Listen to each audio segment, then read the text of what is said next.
Guys, Happy New Year! So, ikukwento ko lang itong experience ko. Alam niyo naman, 2 months na akong walang trabaho or retired sa corporate world. Kaya, sa totoo lang, mahirap. No, hindi siya ganun kadali. Lalo tayong nagga-grind.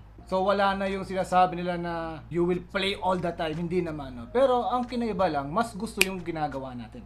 Gustong gusto natin itong grind na nagaganap. Kaya, paano ba natin nagawa to? I will share you some tips kung kayo gusto niyo nang mag-retire or mag-resign to live a life that you can control.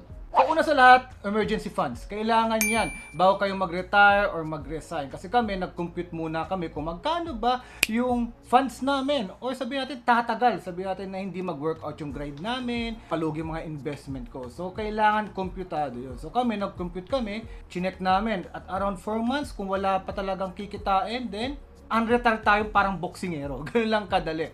And syempre, dapat hindi 4 months, no? 1 year. Nagkaroon lang kami ng allowance para sa sarili namin dahil ayaw namin na dideplete yung mga investment namin, pati yung mga ipon namin. Number 2, bago ka mag-resign o mag-retire, kailangan mo ng multiple sources of income. Tayo, alam nyo naman, no, dati na ako nag-YouTube. Kailan lang ito lumaki at matagal na rin tayo nagte-trade around 3 to 4 years na. Kaya masasabi ko na bago tayo mag-retire, nakahanda na lahat.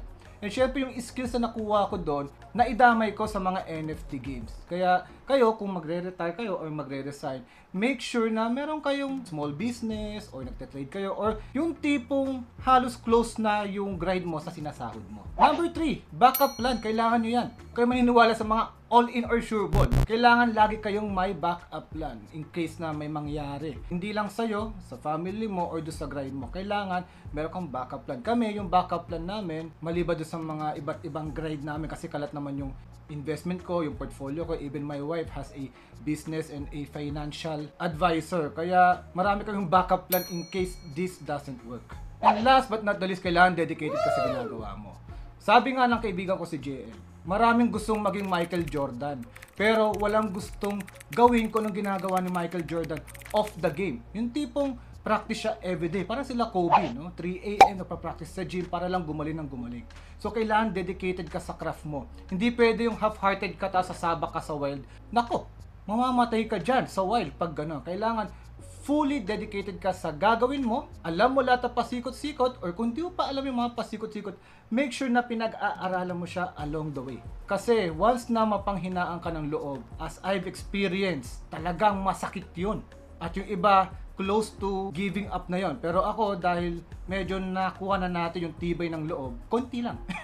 Konting giving up lang. Kaya nakapag-push pa tayo higher, and look at me now. No, I'm talking to you, giving you some advice kung paano natin nagawa itong, sabi nila, imposible, pero kahit paano naging posible in our side. So yun lang guys, no? Para sa akin, find something that you love. Kasi kung gusto mo yung ginagawa mo, hindi ka na talaga magtatrabaho, maglalaro ka lang all the way. Whether business man yan, entrepreneurship, trading, whatsoever, pang craft yan, kapag gusto mo yung ginagawa mo, hindi mo nararamdaman na nagtatrabaho ka. So once again, Happy New Year guys! I'm John A.K. Soral. Don't forget to comment below and also subscribe, pati i-hit na rin ang notification bell.